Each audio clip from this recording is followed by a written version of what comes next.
তো সুরি দি কাজ চালাই দে আর আন্নারা কি দেখেন আন্নারাও শিখি লইয়েন আন্নাগো কামে আইব ভবিষ্যতে। মারে মা কিয়ে কইতাম শরবতের কালার দেখছি নি একেবারে মনে করো অনেক খাই লেতাম। তার কিয়ে কতক্ষণ হরে দিতে ইয়ের বাইয়ে গিয়ে ব্যাগেরে খাজু দুগে দুগে করে দের। আসলে ইফতারিতে খাজু না হলে কোনো মজাই নাই, তাহলে তো নবীর সুন্নতে পালন করলাম না, আমরা কিয়ের মুসলমান হইলাম। হরে দিতে ইয়ের আরেও দুগে দিয়ে দিছে, দুনগা অসহায়ের মতো হুতি রয়েছে। তাঙ্গো ফাটিতে আয়োজন করছি ফেয়ারা কলা সাথে একটা করে বড়ই আর বিরিয়ানি লগে শরবত এক গ্লাস করে। তো খানা দানা বেজ্ঞান সাজা আলাইছে আরেও দি দিছে ইন্দি বই রয়েছি, সময় আরো 20 মিনিটের মতো আছে। আলহামদুলিল্লাহ বেজ্ঞান সাজাবের হরে বেগুনে বই রয়েছে, কারণ আজানের ভাই আরো কয়েক মিনিট বাকি আছে। আর এই সময়টা কখনোই পাওয়া যাবে না বন্ধু বান্ধব এবং বড় ভাইগুলোকে।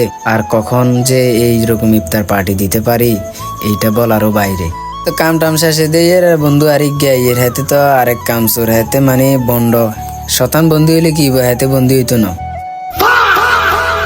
হাতে সিলেট জাতের কাছে ভালো লাগে না কিরে কিলে ভালো হাইতে ফজর না কিলে পাহাড়ে লাগছে আন্ডা বেগুন ছাইগায় ঘুম দেয় রাতে ফজরের সব বার গেছে নাস্তা করতে হিরে তো এবার উনি কি করো ভাইয়া এগুলো দোয়ান খুদা দিন তো যদি 4 মিনিট যদি করেন না না না তাতে দাদা করবে লাগবে না আরে কি আছে এতে কান্দি না তাতে আদান তো লাগবে না না দুজনে সেই সমস্যা ইয়াল্লাহ ইয়াল্লাহ ইয়াল্লাহ পাক রব্বুল আলামিন আমাদের ইফতার আল্লাহ আমাদের দোয়া কে আল্লাহ আপনি আল্লাহ ইফতারের আগে কবুল করেন আমিন আল্লাহ আমাদের সকলকে আল্লাহ পাঁচ ওয়াক্ত নামাজ পড়ার তৌফিক দান করেন আমিন।